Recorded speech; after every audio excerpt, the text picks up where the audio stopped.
I'm in Nashville, Tennessee to explore 3 of the tiki bars in the area. Let's go. First one we're starting with is Pearl Diver. But look at this building. Absolutely beautiful, streamlined, modern with an incredible neon sign.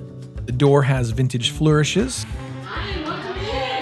As soon as you enter, you realize that this is not an authentic style tiki bar. In fact, I think they lean away from that name altogether, even though their namesake cocktail was invented by Don the Beachcomber in 1937. But the place is just beautiful inside. It is very modern with mid-century touches. I think it's a fairly young crowd that comes here. You can see the outdoor area is certainly ready for party time. My friend Beverly and I arrived on a Saturday night super early in order to beat the crowds. I guess this place turns kind of clubby at night.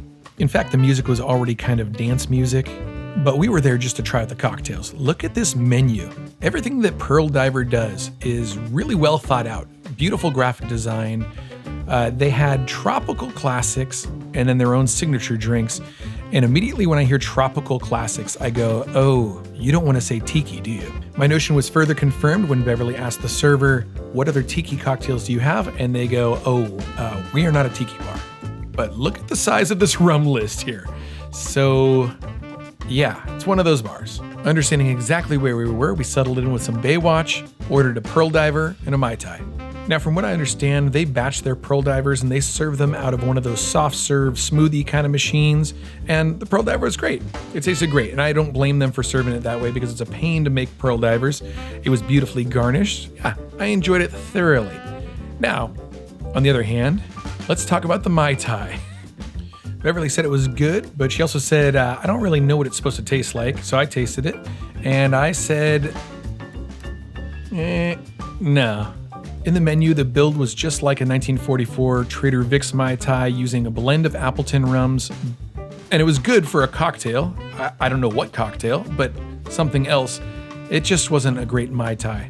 I think Beverly's favorite part of the whole place was a Luxardo cherry. So after our 2 cocktails, we paid our $33 check, checked out the merch section, which featured a lot of t-shirts that kind of were derivative of old punk rock and roll stuff. No tiki mugs to be seen, but they did have a t-shirt featuring a tiki. Then we called an Uber guy to take us to the next spot. Okay, so we just left Pearl Diver. I would say the drinks were good. I wouldn't say the Mai Tai was a classic Mai Tai. It didn't taste like a Trader Vic's 1944 Mai Tai, but it was a good craft cocktail. The Pearl Diver, I thought it was great, but I've heard people go, yeah, not really my favorite version of a Pearl Diver. It's cool. It's not necessarily a bar that I would go back to, mostly because the bartender was like, we're not a tiki bar. And so then I have a moratorium on not a tiki bar, tiki bars. All right, next stop, we're gonna go to, what's the next place? Chopper or? The robot. Or Badonkadon? Oh. No, we gotta go to Tiki Tonk. Do that. We gotta get in our Uber. So next on the list here, it's Hubba Tiki Tonk. We've heard a lot about this place. Mm-hmm. I'm hesitant to say because I live in town and I don't want to diss them. We'll see what happens. Yeah. All right, let's go inside. Cool sign. Rock and roll, pop culture, Tiki Tonk. I don't know what a Tiki Tonk is, but we'll see. What in the Prince? Welcome to the wild sensory overload that is East Nashville's Hubba Tiki Tonk. So this is another one of those places where you go, okay, this is not exactly the traditional stuff that we usually feature on Spike's Breezeway Cocktail Hour. They do have tiki mug lockers though, where you can keep your mugs. I don't know what that thing is. The decor is wild. It is an amalgam of pop culture references like Star Wars, movie stuff, country music stuff, rock and roll, velvet paintings. I don't know what you would classify this as. And is that Billy Joe Shaver or is that Jerry Reed from Smokey and the Bandit? I don't know. Some Zaya mugs there on the shelf. And then as you come around the corner, there's Beverly sitting at the bar. And dude, this place is it's a punk rock dive bar. I think that's the best way to put it. You can see lights flashing in the back room there where I think they do karaoke. I did find tiki mugs up on the shelves, but it's mixed with all kinds of stuff like, I don't know, posters of Batman and velvet paintings of Leonardo DiCaprio, Eddie Van Halen, E.T. And then you loosen the plot, and then all of a sudden there's a Velvet of Elvis, and you go, okay, we're back. I found some tikis in the corner. As far as tiki tonks go, I think this is my favorite tiki tonk, whatever the hell that means. There's Waylon there, all aboard for fun time.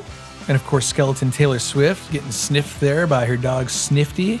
But we're not here for Skeleton Taylor Swift, we're here for cocktails. So we ordered up a few as I examined a very well-stocked back bar featuring some Hamilton rums, all kinds of stuff. I ordered a Mai Tai served in this pineapple glass. Check out this guy's spinning cocktail delivery. It had a nice garnish, though the pineapple frond was a little bit torn up. And then Beverly ordered a gin cocktail called Swayze Crazy, served in this crystal skull. She asked which gin they used, and the dude goes, all gin's the same, that doesn't really matter. Which is just patently false. Now, before we get into tasting the cocktails, here are the menus. Whoop, hold on a sec. Okay, and there we go. So there's a tiki section. There's a tonk section. Prices are very reasonable for a tiki bar, though I don't think any bartender is actually measuring out any ingredients. I think that this is kind of a free-for-all as far as these cocktails go.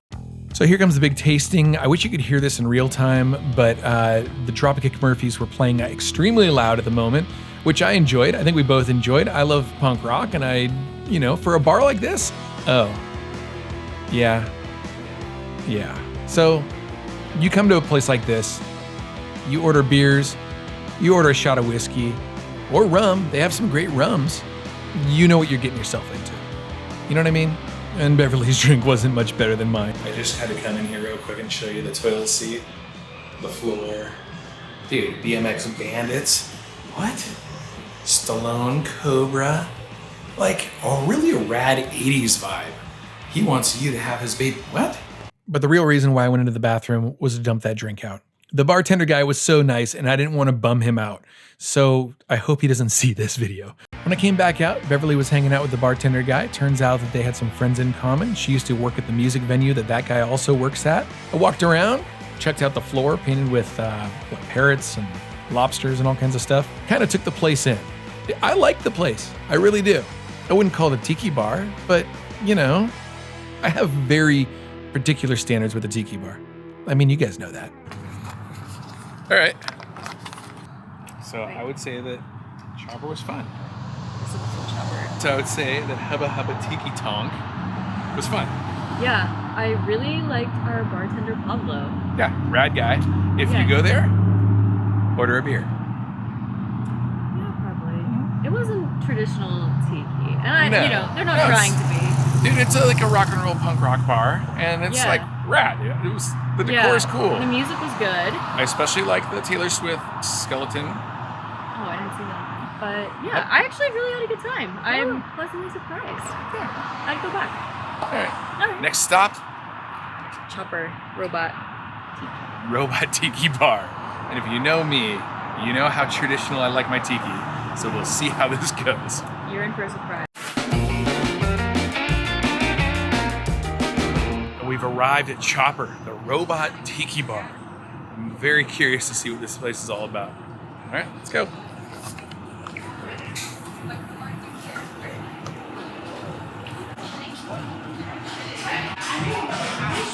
What in the world? Upon entering Chopper, I realized once again we were in a non-traditional tiki bar. I don't know what's up with this guy's skeleton Cletus, but whatever. So we sat down at the bar, and I was pleasantly surprised to find my old buddy Justin Oliver there behind the stick. I first met Justin probably around 2010, 2011. He was working the door at Smuggler's Cove. He eventually became the manager of the place, and being the manager of one of the top-rated cocktail bars in the country, I knew that I was in for some incredible cocktails. He is fast, he is precise, he is a great tiki bartender. So we flipped over the Chopper manual, as they call it, and incredible little illustrations there of each cocktail so you know what you're getting. A lot of opportunities for buying tiki mugs, a lot of opportunities for getting your cocktails on fire. I love how you can see exactly how the cocktail is going to be garnished. So much of tiki is presentation, and I think that's a lesson to a lot of bar owners. It pays to spend the extra time on garnishing. It pays to offer things like tiki mugs or cocktails on fire.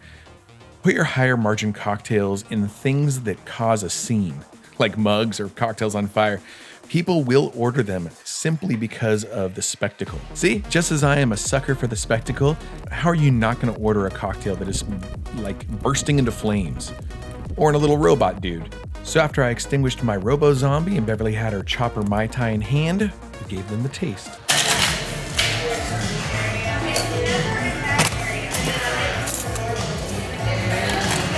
Oh, that's so good. Good. So good. This is also so good.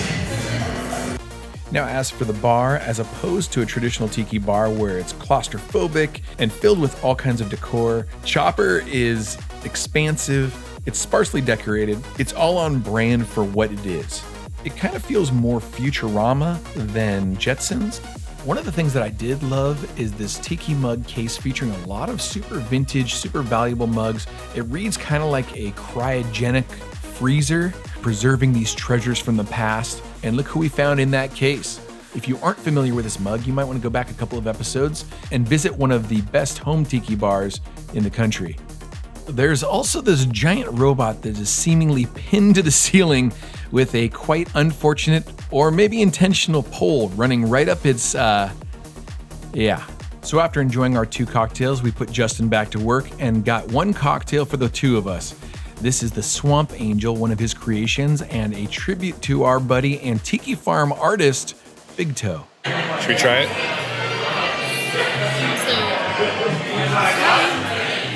I like from Chopper.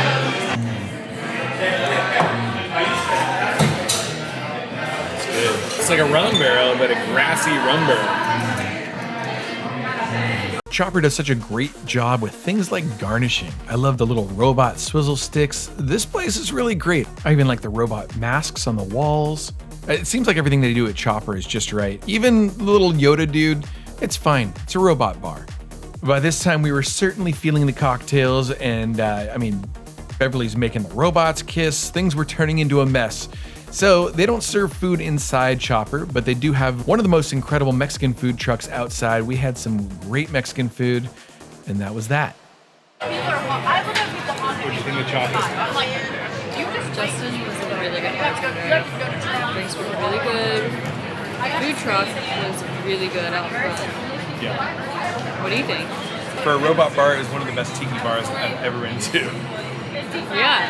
And for a tiki bar, it was a really good tiki bar. I kind of forgot it was a robot tiki bar. Yeah. What are we going to do now? Nashville.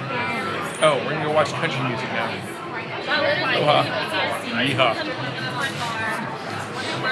Aloha and yeehaw. And so Pearl Diver was beautiful, Hubba Hubba Tiki Tonk was a lot of fun, and Chopper had incredible cocktails, but the best tiki bar in Nashville still happens to be a home tiki bar called the Hale Manu. Click the link here to see the whole tour. Aloha.